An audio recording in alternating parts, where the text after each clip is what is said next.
Sige po, tayo ay nasa lesson 9 sa ating Doctrine of Scriptures. Nasa lesson 9 na tayo at nagsimula tayo last Lord's Day sa usapin ng canon of Scriptures. So, as I have mentioned last Lord's Day, very important itong topic ng canon dahil dito nanggagaling lahat ng belief natin, ng lahat ng doctrine sa ating pinaniniwalaan natin. Bakit tayo naniniwala na yung salvation ay by faith alone, by grace alone, in Christ alone? Bakit? Kasi yun yung nasa scriptures. Bakit tayo naniniwala na yung church government ay ganito? May congregation, may mga pastors at deacons. Bakit? Kasi sabi sa scriptures. Bakit tayo namumuhay ng ganito?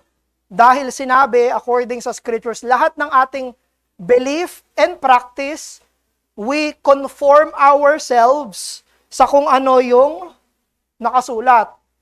But how do we know na yung mga 66 books na nandito ay mismong authoritative books na galing sa Diyos? How do we know? Paano natin malalaman na tama yung ating foundation? At yun yung tinatalakay natin. Last Lord's Day, tinalakay natin yung Old Testament, paano siya kinreate ng Diyos, finorm ng Diyos, at pinreserve ng Diyos. Tinignan natin yun sa history na ginamit ng Diyos ang normal, ordinary providence para isulat, kopyahin, i-translate yung kanyang Old Testament. So, ngayon, ang tatalakayin naman natin ay yung apocryphal books. So, tatalakayin natin ito. Ano yung mga pinaniniwalaan ng ibang religion, specifically Roman Catholic, na books ng Old Testament na hindi natin pananiniwalaan to be books of the Old Testament. So, yun yung tatalakayin natin. So, una, define muna natin ano ang ibig sabihin ng apocrypha or ng apocryphal books. Anong ibig sabihin nito? No? So, yung word na apocryphal, yan ay isang Protestant term. No? Yung mga Roman Catholic, hindi nila tinatawag na apocryphal yung books nila. Ang tawag nila doon ay deuterocanonical books. Ang ibig sabihin ng deuterocanonical books ay second canon. No? Pangalawang canon sa Old Testament. Kaya pag wala kasi akong nakuha na Roman Catholic Bible eh. Pero sa mga lumang Roman Catholic Bible, nakalagay doon na etong mga apocryphal books, term natin, ay hindi second in authority sa Old Testament, kung hindi second in chronology. Hindi daw sila lesser ang authority. Ito ay kapantay ng ibang books ng Old Testament, pero mas later lang nasulat. Yun ang kanilang belief sa apocryphal books. Now, ano yung mga apocryphal books na yon? Meron tayo dito na Tobit, Judith, Wisdom of Solomon, Ecclesiasticus, Sirach, Ben Sira, 1st and 2nd Maccabees, Baruch, at addition to Daniel and Esther. So, kasama doon ay meron silang expanded version ng Esther saka ng Daniel. No? May mga addition sila dito. So, kailan nasulat etong mga books na ito? Kailan siya nasulat? Sila ay nasulat during the intertestamental period. After ni Malachi at bago ang time ni Jesus, bago yung 4 Gospels. Doon ito nasulat. So, and if you will see, ito yung Catholic Bible, nandoon siya, nakasulat, included sa kanilang Old Testament. Ayan, no? Nandito yung Tobit, Judith, Esther, at Esther nila ay may addition. Tapos, 1st Maccabees, 2nd Maccabees, Wisdom, saka Sirach, saka Baruch. Ang New Testament ng Roman Catholic ay parehong-pareho ng New Testament natin. Pareho. They are the same na 27 na New Testament books. Yung Old Testament, dito sila merong mga inclusions. Now, na-recognize ba itong mga apocryphal books na ito in history? So, ayan yung titignan natin. Yung Old Testament at sa New Testament times, yung mga apocryphal books, itong mga apocryphal books na to, mga kapatid, yaan ay alam at ginagamit, pero hindi nare-regard as scriptures. So, they know about the apocryphal books, they use the apocryphal books, but they do not regard the apocryphal books as scripture. No? In fact, dun sa Septuagint, yung Greek translation ng Old Testament, kasama doon na translated ang mga ito, itong mga apocryphal books, no? So, sa later rabbinical writers, kung maaalala nyo yung Masoretic, naalala nyo ba yung Masoretic text, mga Masorets, mga sumulat ng Hebrew canon, later sa 10th century, no?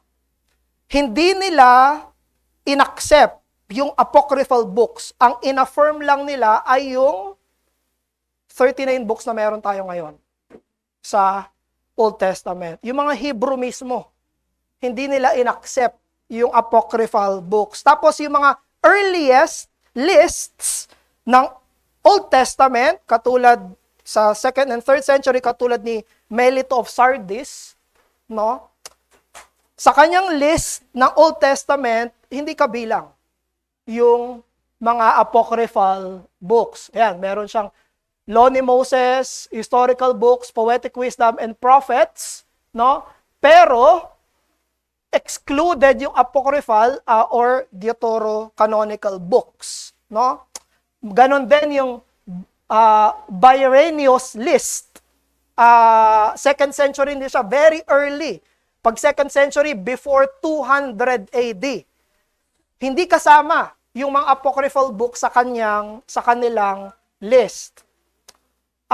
Ganon din kay Origen of Alexandria, no? Nag-list siya ng mga Old Testament books, pero same nung 22 books ng Tanakh. 22 books nila, again, kaya 22 yon, 39 sa atin, kasi merong mga double books. No? 1 Kings, 2 Kings, one book yan. Jeremiah, Lamentations, isang book yan. Ruth, saka Judges, isang book yan. Yung 12 minor prophets, isang book lang yon sa kanila. Pero same yung ating book sa Old Testament sa Tanakh.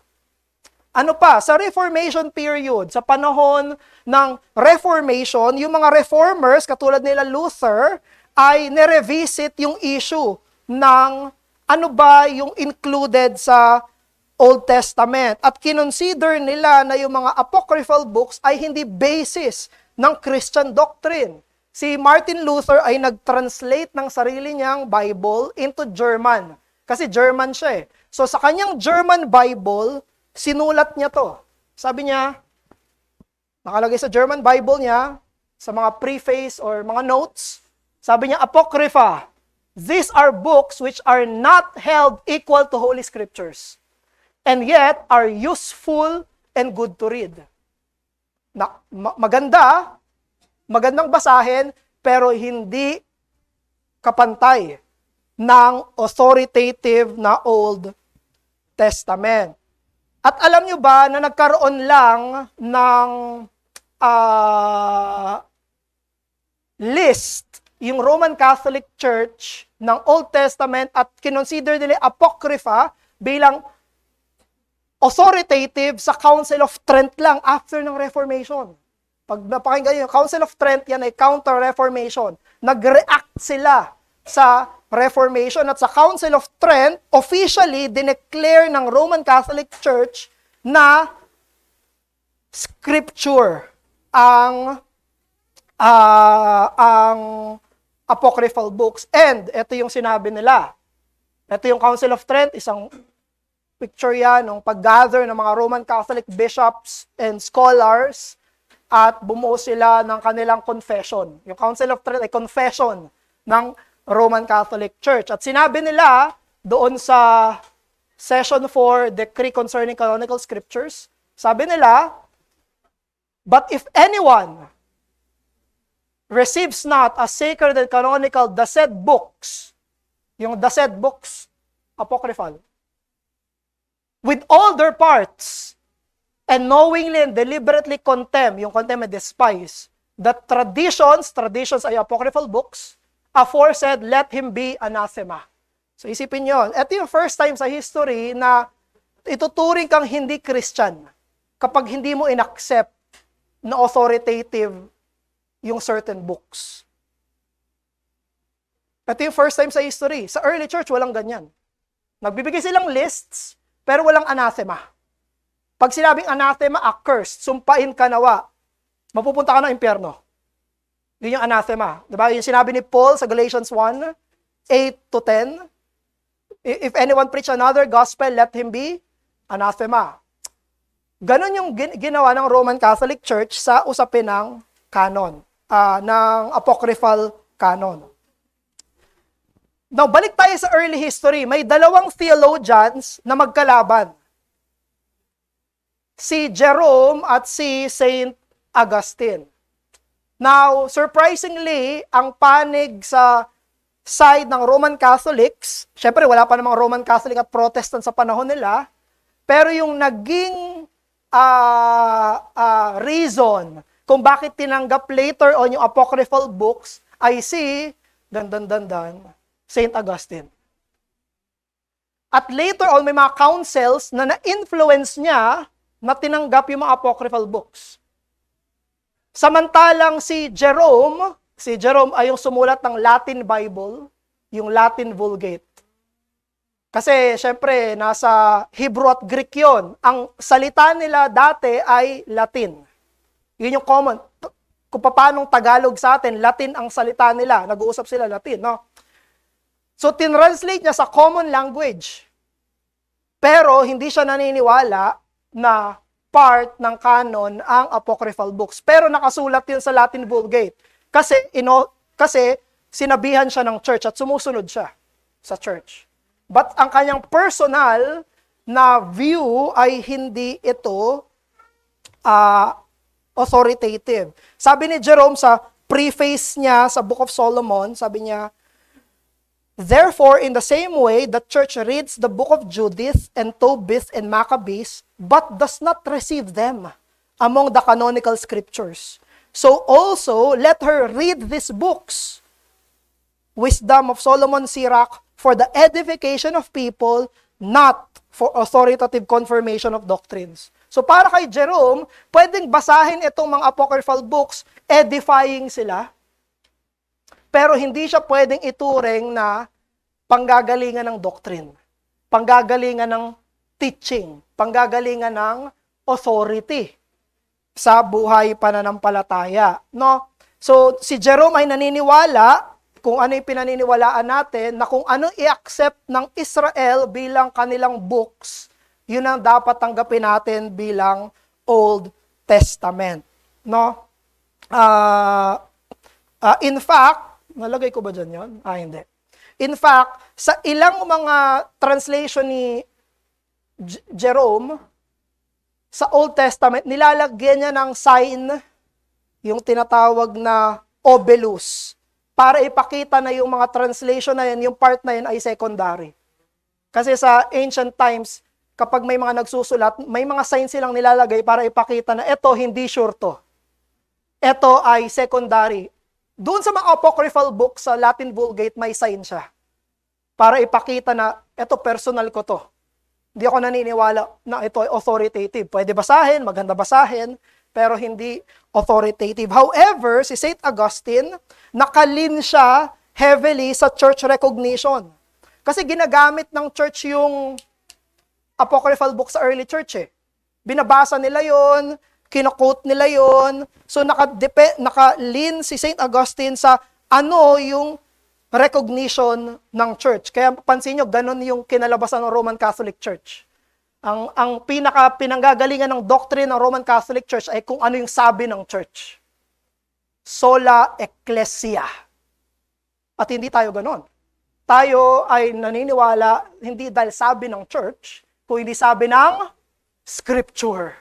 Kung ano yung sinabi ng Scripture, yun ay authority. Yun yung pinagkaiba nilang dalawa.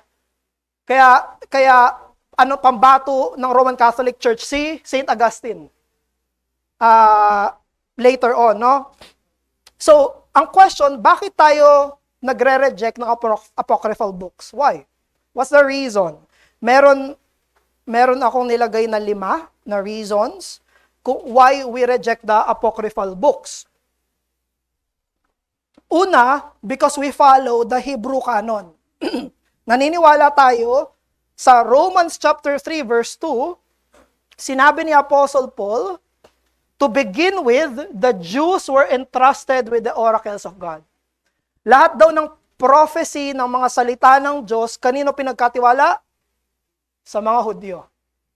Therefore, bilang mga Christians, ang pinaniniwalaan nating Word of God ay kung ano yung ipinagkatiwala sa mga Hudyo, kung ano yung books nila.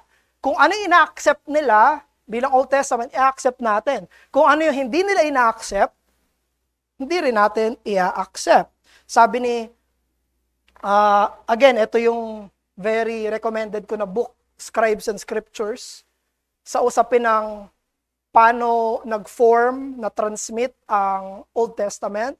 Sabi ni John Meads, early Christians appealed to the Hebrew canon. When asking whether a book belonged to the Old Testament canon, that is, they asked whether the Jews accepted and read the book in their synagogues. Yun yung tanong. Etong mga books ba na to ay binabasa sa mga synagogues? Ina-accept ba ito ng mga Hudyo? In Romans 3:2, eto yon. In Romans 3:2, Paul anticipated this criterion when he said that the oracles of God were entrusted to the Jews. Thus, the earliest Christians looked to the Jews to learn what the divinely inspired scriptures were. Unang reason, kung ano in-accept ng Jews, in-accept natin. Kung hindi nila tinanggap, hindi natin tatanggapin. Hindi nila tinanggap ang apocryphal books, hindi natin tinatanggap ang apocryphal books bilang authoritative. Pangalawang reason ay dahil sa panahon kung saan sinulat yung apocryphal books, yun ay yung tinatawag na silent years. 400 silent years. At bakit siya tinawag na 400 silent years? Kasi yun yung panahon na tumigil na yung Diyos sa pagpapadala ng propeta. Walang propeta, walang scripture. Walang propeta, walang revelation. Tahimik. Kaya pansinin niyo mga brethren, na kapag dating ni John the Baptist, dinumog siya. Bakit dinumog si John the Baptist? Kasi iniisip nila sa wakas, nagpadala ulit yung Diyos ng propeta. Maririnig ulit namin yung Diyos. Bakit? For ilang generations yung 400 years? For many generations, walang prophet. No? Pero doon sa times pa na yon, doon sinulat yung mga apocryphal books. Doon nakasulat itong mga apocryphal books. Kaya sabi ng Roman Catholic, di ba, deuterocanonical. Second, next. Kasi dito sila isinulat. Ang huling mga prophets ay sila Haggai, Zechariah, and Malachi. No? At inaffirm ng mga Hudyo na walang revelation sa panahon na to. Kung walang prophets, bakit inspired yung sinulat dito? Kung walang prophets, bakit inspired sinulat? Actually, yung mga apocryphal books, may nakasulat doon, I think, sa Maccabees. Sinabi mismo nila, walang prophet sa panahon na to. Yung apocryphal books mismo nagsabi, walang prophet sa panahon na to. So even itong mga apocryphal books, they do not claim na sila ay prophetic books. Hindi nila kine-claim iyon. No? Pangalawa yan na reason, bakit natin in-accept. Pangatlo, sa usapin ng New Testament citations. Ano yung mga keynote ng New Testament na mga books? Now, siguro nakita nyo na yan online. Meron yan yung circle, meron yan yung mga graph kung saan yung mga Old Testament books ay kino-quote sa New Testament. Dito at least sa graph na ito, 340,000 Bible cross-references. Sobrang dami nung kinote na mga verses mula sa Old Testament. Now, ang New Testament, palagi niyang kino-quote yung Old Testament bilang scripture sa anong formula? Sinasabi ni Jesus, it is written. Kapag may sinabi si Jesus na it is written, galing yun sa Old Testament. Authoritative yun. Kapag sa mga apostles naman, sinulat nila, scripture says. Ang kino-quote nila ay Old Testament. Mga kapatid, walang kahit anong it is written, walang kahit anong quotation, walang kahit anong scripture says na ang kinote ng New Testament ay apocryphal books. Wala. Pero, ito yung sinabi ni John Mead. Siyempre, hindi ganun kagadali yun. Wait lang. Ito yung sinabi ni John Mead ulit. Sabi niya, the New Testament authors mainly cite the books contained in the traditional Hebrew canon, Tanakh. Jude 14 to 15, sa Jude 14 to 15, ang sinite ay Enochic literature, si Enoch. But Enochic literature did not enjoy canonical status among many early Christian Jews. Wala sa apocryphal books yung Enoch. Wala yun doon.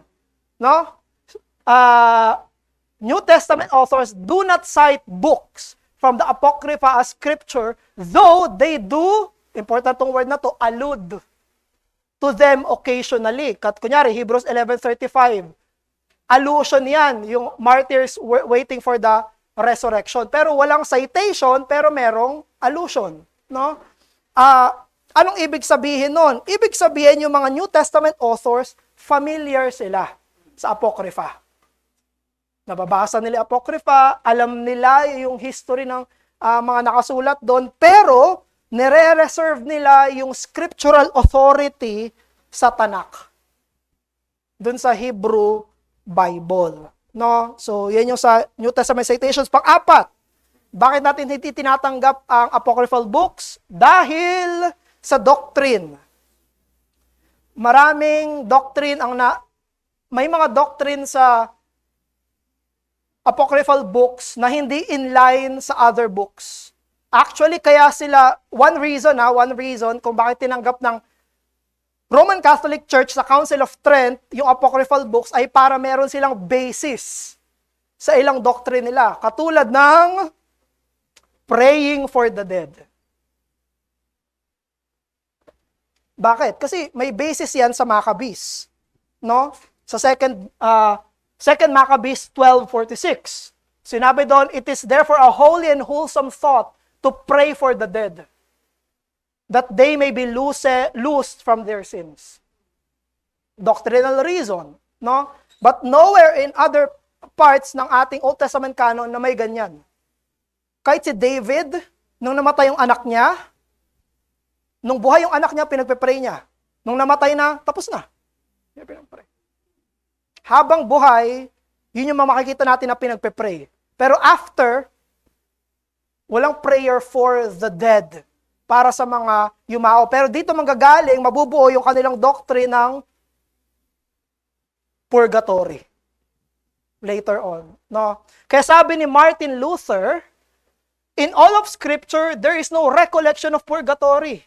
Because the book of Maccabees, since it is not in the canon. Diretsahan si Luther. Sabi niya, wala naman sa canon yan eh. Therefore, hindi totoo ang purgatory. Hindi pwede mag-draw ng doctrine mula sa hindi inspired. No, nagdo-draw lang tayo ng doctrine saan? Sa inspired, no? Panglima, last reason bakit natin tinatanggap ang apocryphal books dahil kay Jesus. Dahil sa Panginoong Jesus. Alam nyo ba, di ba sobrang daming debate ni Jesus sa Pharisees? Sobrang dami. Sabbath, sa tradition, sa resurrection, later on, after ng death, saan pa politics, di ba? Ang daming debate ni Jesus sa Pharisees. Pero alam nyo kung saan wala silang debate? Old Testament canon. Wala tayong makikita na nagtalo si Jesus at Pharisees sa kung ano yung it is written. Kapag nagko-quote na si Jesus ng it is written, wala nang pumapalag. Kasi alam nila. Same page sila. Walang debate si Jesus at Pharisees regarding sa kung ano ang Old Testament authoritative books. They know. Alam ng mga Hudyo at Pariseo sa panahon nila kung ano yung authoritative. No? At si Jesus, kinonsider niya yung Tanakh, yung Hebrew Bible, bilang authoritative Old Testament. No? Sa Luke chapter 11 verse 51, kinote niya yung, sinabi niya rather, from the blood of Abel to the blood of Zechariah. Kinote niya yung Tanakh, from Genesis to 2 Chronicles. Kasi sa Tanakh, yung 2 Chronicles ang dulo. Diba? Torah, Nevim, Ketuvim. Yung dulo nun ay 2 Chronicles. Now, full canon yan according kay Jesus. Tapos dito pa, sa Luke 24:44, sabi niya, normally, ang sinasabi ni Jesus, law and prophets. Dalawa lang. Pero dito, kompleto. Sinasabi ni Jesus, Torah, Nevim. Pero dito, Torah, Nevim, Ketuvim. Sabi niya, everything written about me in the law of Moses, Torah, the prophets, Nevim, and the Psalms. Bakit the Psalms? Kasi sa pinakaunang book sa Ketuvim ay Psalms. So, representative siya ng buong writings, yung writings must be fulfilled. So, si Jesus, naniniwala siya sa 22 books ng Tanakh at sa tinuturing natin ngayon na 39 books ng Old Testament. Kung ano pinaniniwalaan ni Jesus, yun pinaniniwalaan natin. By the way, isang extra thought pa. Di ba gumagamit si Jesus ng Greek translation, yung Septuagint? At yung Septuagint ay merong apocryphal books. Pero hindi niya binanggit na authoritative. Hindi niya sinama ang dulo ay Ketuvim, yung Psalm. So, as we end, so bilang mga Christians, Protestants sa panahon natin, paano ko dapat titignan yung apocryphal books? How? Tayo bilang mga Reformed Baptists, kailangan nating makita apocryphal books bilang hindi authoritative sa faith and life, pero dapat natin itong ituring na valuable books. Importanteng libro, magagandang libro, pero hindi authoritative na libro. Now, ang dami nating libro na importante na binabasa, pero hindi naman Bible yon. Ang isa sa example ni John Meads ay yung Pilgrim's Progress. Ang Pilgrim's Progress by authoritative. Kukuha ka ba ng doctrine doon? No. Hindi. Pero binabasa ba yon? Yes. Helpful ba siya sa Christian life? Yes. Nakakatulong ba siya sa faith? Yes. Pero authoritative ba siya? Hindi. Meron tayong ganong distinction, mga kapatid. Ito, authoritative. Other books, pwedeng helpful, pero hindi authoritative.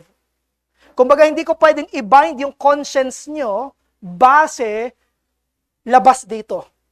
Ibabind lang natin yung conscience natin sa kung ano yung sabi ni 66 books ng canon. Hindi ko pwedeng i-bind. Ito yung opinion ko, dapat sumunod ka sa opinion ko. Hindi. Susunod tayo dito. And outside of that, meron tayong liberty. Meron tayong liberty, no? So, paano natin titignan ang apocryphal books?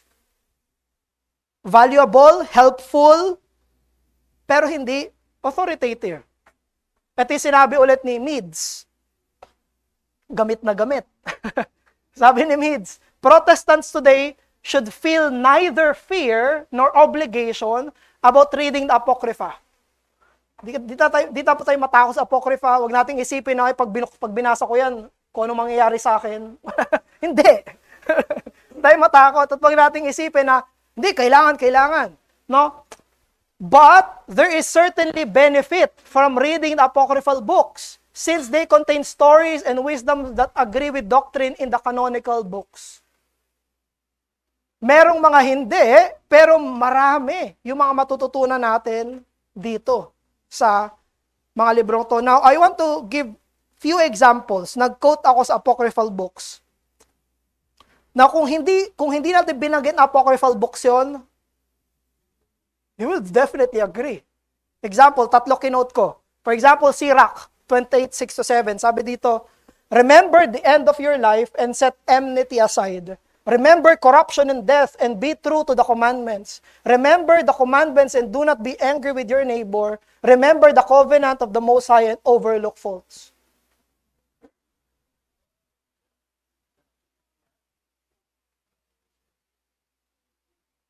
Next. 2 Maccabees 7:20-40-41. Pinutol ko na kasi ang haba eh. Sabi dito, the mother was specially admirable and worthy of honorable memory. Tungkol ito sa 7 mga anak na lalaki na pinersecute, minartyr dahil sa kanilang faith. Although she saw her 7 sons perish within a single day, she bore it with good courage because of her hope in the Lord. So he died, yung 7th son yan, he died in his integrity, putting his whole trust in the Lord. Last of all, the mother died after her sons. Edifying ba yun? Yeah. No? Yung sa Sirach, sinabi, magtiwala tayo sa kautusan ng Panginoon. Ito naman, mga kwento ng martyrdom sa usapin ng pananampalataya. Next. Last.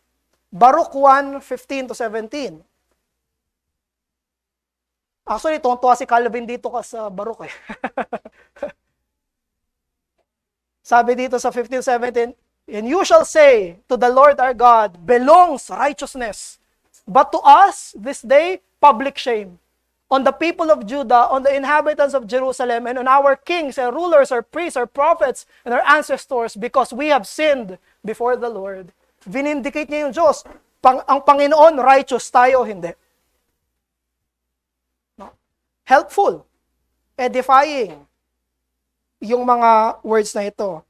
So sabi ng ating confession mismo, sinabi ng ating Confession of Faith sa chapter 1, paragraph 3, the books commonly called Apocrypha, not being of divine inspiration, are no part of the canon or rule of Scripture, and therefore are of no authority to the Church of God. Walang authority. Nor to be any otherwise approved or made use of than other human writings. Now, kapag binasa natin to na gagamitin lang siya katulad ng ibang human writings, wag nating isipin na negatively yon. Kasi pag sinabing katulad ng sulat ng ibang tao, ano ba yung sulat ng mga tao? Either mag-a-agree sa canon or hindi. No? Ganun lahat. So, ganun din yung pagtingin sa apocryphal books. Hindi sinasabing cursed books yan, hindi sinasabing sunugin yan, hindi sinasabing itapon yan, kung hindi katulad ng ibang human writings. Ang dami nating human writings eh. Diba? Sa baba, ang dami nating booklets galing saan yan? Grace Publication. Authoritative ba yung mga pinamimigay natin na tracts? Pero edifying ba yun? Yes, no? So ito yung sinabi ni Renihan. Si Renihan na to. Baka ayaw nyo pa maniwala eh. Kaya, pag si Renihan, ay oo, tama. Ito yung tatay na Renihan. Sabi niya, doon sa paragraph 3 ng chapter 1, nag-comment siya dito. Sabi niya, the reason to reject them, apocryphal book, is simple.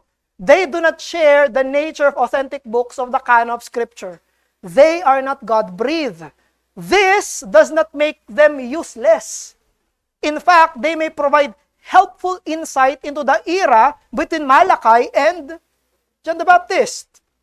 But they must not be received as scripture and must only be used in the same way any other human books would be employed. Yan yung explanation ni Renihan. So I would end with Charles Spurgeon. Ganito yung view natin, mga kapatid, pagdating sa Bible at iba pang mga books. Yung literature ministry natin, nagpaplano kami na gumawa ng library. No? Tapos may mga nag-donate na ng books. Sa library natin, puro ba Bible? Hindi. Di ba? Iba-iba. May mga systematic theology, may mga Puritans, may iba pa. Now, ganun yung pagtrato natin sa kanila. Etong sabi ni Spurgeon. Sabi ni Spurgeon, visit many good books. Bisitahin mo. Sobrang daming iba't ibang klaseng mga edifying na libro. Visit them. But, ito yung qualifier. Live in the Bible. Doon tayo nakatira. Yun yung pinaka-authority natin. Hindi siya kapantay ng ibang mga libro. Habang binabasa ko yung mga ibang libro, yung Bible nasa taas. Nasa taas siya ng lahat ng mga human writings. So, sige, dito tayo nagtatapos sa ating Bible class, 11:46. So, sige, let's go sa discussion. So, yung mga hindi ko nasagot last time, yung tanong mo, bro, PJ, yung ninote ko kasi. Kung yung question mo last time ay, kung yung 1 Samuel at Jeremiah? Jeremiah ay nasa Masoretic text. Nung sinearch ko siya, nandun.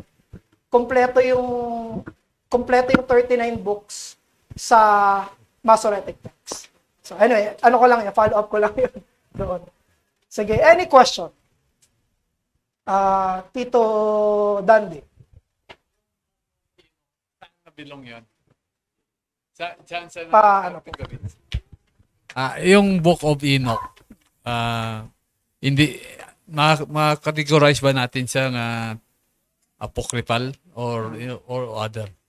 Ayun, thank you po, Tito. Yung Book of Enoch na inallude sa Jude 24 to 25, apocryphal book ba siya?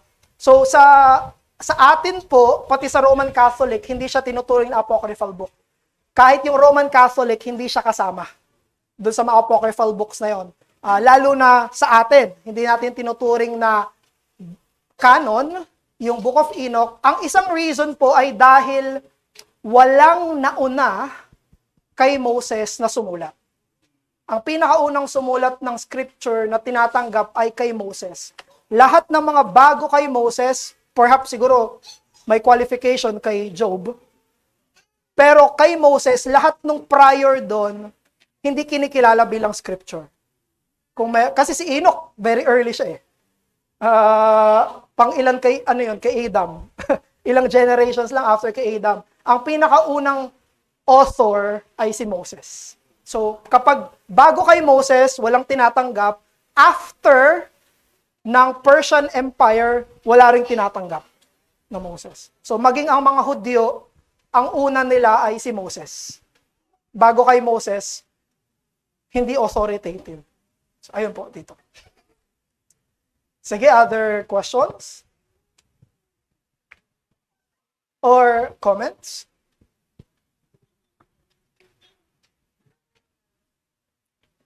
Si Deacon Marlon. Abot. Good afternoon, Pas. Siguro yung clarification lang. Ano yung term na tinasabi nating authoritative? Kasi doon, I think yung confusion eh. Kaya ayaw magbasa dinidisregard yung ibang books. Yeah. Ano yung ibig sabihin natin when the word authoritative itself para mas malinaw po sa lahat? Thank you, Don Deacon. So, tama yon. So, possible na maging confusion yon. Pag sinabi natin na authoritative, ito yung mga books na kahit anong sabihin niya, dapat kong sundin. Hindi ko pwedeng questionin, dapat kong sundin at manggagalingan siya ng lahat ng turo at usapin ng buhay, kaligtasan at pananampalataya. Yun yung authoritative. Now, kapag hindi authoritative yung books, open siya for scrutiny. Pwede siyang i-evaluate, pwede siyang sundin o hindi sundin, kasi hindi siya binding. Pero yung authoritative books, no question. Bible lang, hindi natin pwedeng questionin na ayoko nito. Pero sa ibang books, pwede. Yung ibang books, pwedeng sabihin na, uy, mali to. Uy, tama to. Uy, questionable to. Pero sa Bible, hindi pwede gawin yon. Sa Bible, hindi pwedeng sabihin, okay, verse 1 tama, verse 2 mali, verse 3. Hindi pwede dahil meron siyang authority sa mga mananampalataya. Ito yung directly na in-inspire ng Panginoon. Anong difference sa ibang books? Ang ibang books pwedeng magkamali. Pwede magkaroon ng error. Therefore, hindi authoritative. Ang scripture lang, itong book natin, ang naniniwala tayo, walang mali. Lahat ay tama. Galing sa Diyos, diretso na revelation. A follow-up na din. Okay, sige. Other question or comments? Sige, bro. Sige. Kabilang siya doon sa Jewish na tinatawag nating may note ako noon pseudepigrapha na tinatawag. Sa Old Testament. Ancient writing siya, yung Book of Enoch na ina-attribute kay Enoch Na hindi na. na hindi siya yung sumulat. So, part din siya ng intertestamental period yata yung time na yon. So, Doon din siya sinulat. Oo, Okay. yung part na yun. Pero hindi siya talaga kabilang doon sa, hindi siya yung sumulat. Ina-attribute lang sa kanya yung Book of Enoch. So, doon siya kabilang. Kaya hindi siya part nung apocryphal, nung dinidiscuss natin sa ngayon. Thank you dun, bro. Hindi ko kasi alam eh. So, thank you dun, Naalala ko lang din. na meron, pag sinabing, yung sinasabi ni PJ na sodografiya, ibig sabihin, may nagpapanggap na siya yung author, pero hindi naman siya yung author. For example, sa New Testament, meron tayong mga sodografiya, Gospel of Peter, Gospel of Thomas. Hindi si Peter yung sumulat, hindi si Thomas yung sumulat, nagpapanggap sila na apostles. So parang ang ibig sabihin nun, yung Book of Enoch, nagpapanggap na si Enoch, pero hindi siya yon. Tapos, intertestamental pa nasulat. Ang tagal na, patay na si Enoch. Ay, hindi. Umakyat na si Enoch sa Panginoon. So, thank you don, bro. Kahit sa Old Testament pa lang, may mga nagpapanggap na prophets. Yeah. Thank you. Sige, other questions or comments? Yung mga susunod, sa next Lord's Day, tatalakayin na natin New Testament. Paano nasulat, paano nabuo, paano pinagpasa-pasahan yung New Testament. So, last Lord's Day at ngayon, focus tayo sa Old.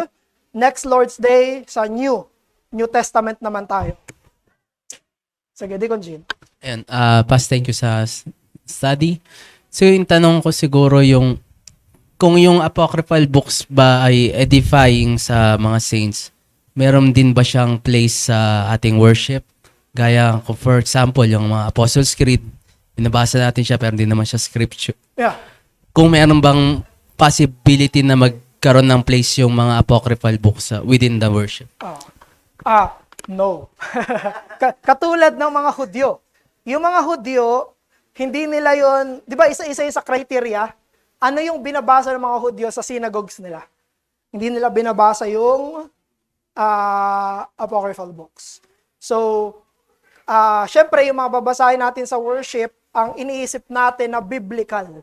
Ibig sabihin, in line all throughout doon sa summary of faith na meron tayo. Kaya Apostles' Creed pwede kasi pinaka-summary yan ng tinuturo ng canon. Pero katulad ng hindi natin binabasa sa worship, yung, kunyari, si John Piper, dati binabasa sa worship. Basahin natin ang sabi ni John Piper. Hindi. Basahin natin ang sinabi ni Wayne Grudem. Basahin natin ang sabi ni ganito. Hindi. Ang binabasa natin ay yung summary ng faith at yung scriptures. Yun yung may place sa loob ng worship. Pero outside worship, Pwede natin basahin. So, yung scripture ang hindi pwede questionin, pero yung iba pwede, katulad nito. At hindi natin pwede isama sa ating liturgy yung mga pwedeng questionin ng mga human writings. No? Sige, sige, ikaw. Question po. Thank you, Pastor, sa lecture. Regarding kanina sa mga kino-quote mo ng mga fathers, so sila Origen, and the others, Jerome, Augustine, when we quote them, do we take them na parang yung binanggit nila is authoritative list? Or ano yung significance na binabanggit natin sila in identifying yung canon? Yeah. Kasi we might take it in another way na kaya binanggit si Jerome and si Augustine kasi authoritative sila. Pero ano yung significance na minimension natin yung mga ni-recognize nila? Ayun, Pastor. Okay. So, just to be clear, dito sa lecture natin, ang evidence natin against Apocrypha yung 5 binigay natin. So, just to be clear, kung ano yung sinabi ng Hebrew Canon, walang revelation sa silent ears, New Testament citations, doctrinal concerns, at ano yung sabi ni Jesus. Ito yung mga main argument natin. Now, bakit natin sinabi yung kanina? Kasi gusto nating tignan kung ano yung nangyari sa history. Sino yung mga tumanggap, sino yung mga tumanggi sa history sa mga apocryphal books. So, nung kinote natin, for example, si Melito of Sardis, si Origen of Alexandria, hindi natin sinasabi na sabi ni Melito, therefore paniwalaan natin. Hindi yun yung point. Ang point ay, as early ng century na ito, may mga hindi naniniwala sa Apocrypha. Just to prove na meron tayong kapatid sa faith, na mga sobrang lapit sa panahon nila, na hindi naniniwala sa apocryphal books. So, yun ay historical survey. Kung ano yung pinaniniwalaan, kung bakit tinitimbang natin, chinecheck pa natin, ano yung mga sinabi ng mga Christians during that time. Pero hindi natin sinasabi na, ay, sabi ni Origen, paniwalaan ko nga. Hindi. We are looking at history. Kasi dalawa naman yung history, either tama or mali. Yeah. Sige. Follow. Next na question ko po is regarding dun sa Council of Trent. Ibig sabihin din po ba tinitik ng Roman Catholic Church na ang apocryphal books ay infallible? Do they attribute infallibility sa scripture? Sa As apocryphal books? specifically? Yes. Sa kanila inspired yon, sa kanila infallible yon. Yes. Kaya sinabi nila dun sa kanilang note sa Catholic Bible na ang Deuterocanonical books ay hindi second in authority o hindi second lang in chronology. So they claim na ito ay kasing authoritative ng other books. Sige. Ano po yung significance ng Vulgata sa pagde-declare nila na yung apocryphal books ay infallible? Kasi sa Vulgata is kasama yung apocrypha po, 'di ba? Tapos siya yung parang liturgical na Bible, which is yung Latin Vulgate, na ginagamit talaga nila. So, mayroon bang significance yun sa development ng declaration nila na ito yung infallible scripture kasama ang apocrypha? Yes. Pero hindi ko sasabihin na nung after ng translation ng Latin Vulgate, kasama na yon sa liturgy. Hindi ko sinasabi, pagkasulat, liturgy na. Hindi. Later on pa yan. Later on pa yan na-develop na sinasama nila sa perhaps. Kasi walang closed eh. So, may iba-ibang liturgy yan yung mga kay St. Augustine, pwede. Sinasama na nila sa liturgy, pero hindi lahat. No. Pero may part ba yung apocryphal books sa Latin Vulgate na naka-affect sa Trent? Of course. Kasi tinuturing ng Roman Catholic Church ang church history bilang authoritative. Kasi yun yung tradition eh. Scripture plus tradition equals authority. So lahat ng sabihin ng mga church fathers, kinukuha nila yon bilang authoritative. Parang sinasabi na living word yon through the church. Kaya sa kanila, sobrang taas ng church. Authority ang church, kapantay ng Bible. So, nung sinulat nila yung trend, yeah, may effect yon. Pero hindi na nila sasabihin may qualifier. Hindi na nila sasabihin na, hindi naniwala si Jerome. Hindi. Sasabihin nila, hindi, nag-submit si Jerome sa authority ng church. Therefore, part siya ng canon. Ganon yung line of argument nila. Sige, last na lang. Kasi 12 na eh. Sorry po.